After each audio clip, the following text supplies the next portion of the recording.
Donald Trump can break the blue wall, right? We didn't break it. We shattered that sucker. We shattered. That had to feel good. Carl Higbie is a Trump supporter and former Navy SEAL, and John Soltz is also a veteran and now chairman of VoteVets.org. Great to see you both.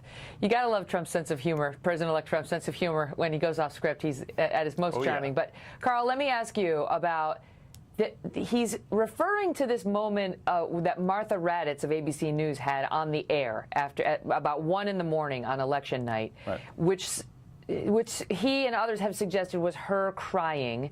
ABC News says she did not cry at all. Let me just show it to the audience. They know what we're talking about. Tim Kaine has a son in the Marine Corps. He was asked by John Dickerson, so if Donald Trump is democratically elected and your son is serving as a Marine, you wouldn't trust his life under that commander-in-chief? And Kaine said, I wouldn't. That's a pretty extraordinary thing to say. If you have a son in the Marine Corps and that you don't trust the commander-in-chief. The people in the military defend the Constitution. So her voice cracked up a little bit there, Carl, but Martha Raddatz, her voice does that when she talks normally. So what do you make of it? Well, I think, look, Megyn, the issue here is maybe she cried, maybe she didn't, but you know the term, if someone's crying about something, don't take it too literally. Look, Donald Trump, quite frankly, he gets to spike the football a little bit. Everybody told him that he could never do it, and he did. So, I'll give him some rope on that. Yeah. What do you make of it, John? He's entitled to spike the ball. Carl has a point there. However, the dismantling or the attempt to delegitimize all of the media is potentially problematic. Well, I think first, Martha Raddatz has spent a lot of time with the military, and she cares about it. She's been an embedded reporter for a large percent of her career, so it's something that's close to her. And I agree with Carl, whether or not she cried or not isn't the point. Politically, Donald Trump did things that none of us thought were possible. I obviously was one of those people that thought he never had a chance. And so he's doing what worked for him, which is attacking the press. Now, do I like that? Of course I don't like that. But it's what worked for him, and until it doesn't work any longer, he's going to continue to spike the football and continue to do it and collect, 15-yard penalties and, like if he was in the NFL. And he's going to, he's gloating. And maybe hearing that right after proving basically all of us wrong. Carl, what do you make of him? He came out tonight and said what we need is unity, and that let me see. I'm looking at my notes. That we're going to seek an inclusive society where people love each other, where they dream big, where they believe that anything is possible. And he's gotten hit for not being more inclusive, for not reaching out to some of the groups that felt he was against them or that he wasn't in their corner during the course of the election.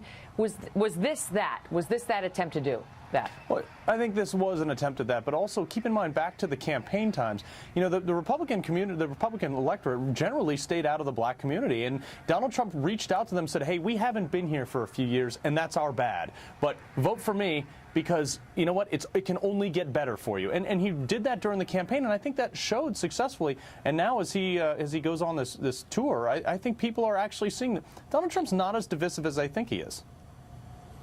Well, and there was always a question, John, about whether Donald Trump, to Carl's point, was that divisive or was just saying what he needed, what he believed he needed to say to get into office. And now that we have a President-elect Trump and are about to have a President Trump, we're going to see the real man and what he really stands for, ideologically and otherwise. What do you believe?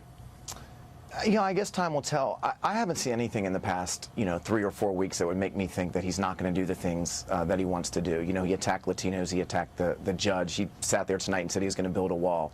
He put Mike Flynn as the national security advisor who said terrible things about Muslims. So, we are starting to see him repay the people that paid him back or supported him very early in his campaign. So I don't see anything that he would tone down his rhetoric.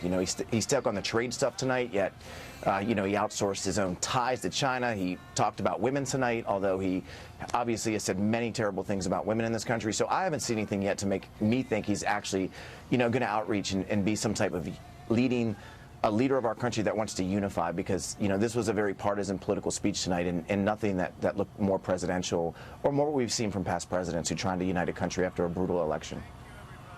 What do you think of that, Carl, the accusation that he did not seem presidential? Because, the thing about Donald Trump is he's unlike any other figure we've ever seen before, right? The willingness to laugh and to sort of make fun of himself at times, and obviously make fun of a lot of others.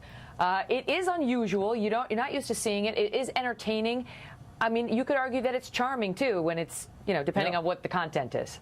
Well, I think what you see in Donald Trump is the fact that he's actually having fun with this too, which is a good thing. That means he's devoted to it. He's got his whole heart in it. But also, Donald Trump has redefined presidential, and we're seeing it now because people said that could never get elected, and it did. So, and the other thing too, Mike Flynn. Look, Mike Flynn said what he said because Mike Flynn was in charge of an intelligence agency that had good intelligence that said, hey, we support people's fears if you have those fears. Mike Flynn is an intelligent guy. I mean, he is far above and beyond many of the other people that I've ever served with. And I don't think that's a fair judgment just to say because he said one thing that if you have a fear, it's rational. Yeah, I just don't know how you can make the argument. Agency.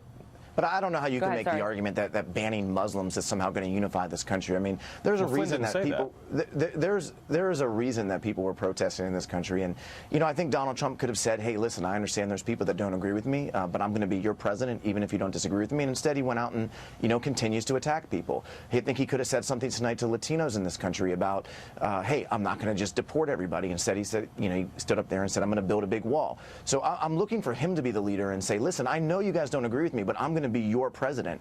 And I haven't seen that from him yet, and that's what I'm looking for. Leadership starts at the top, and we're not seeing that type of unity from him as our commander-in-chief. Well, so would you be happy if he stood up there? On the Muslim ban, he did say tonight, we're talking about a specific group from specific countries who mean to harm the United States. So that thing has gotten much more narrow from the day he first announced it, in which it was offered in sweeping terms. Guys, great to see you. Thank you, Megyn. So you heard Bill Bennett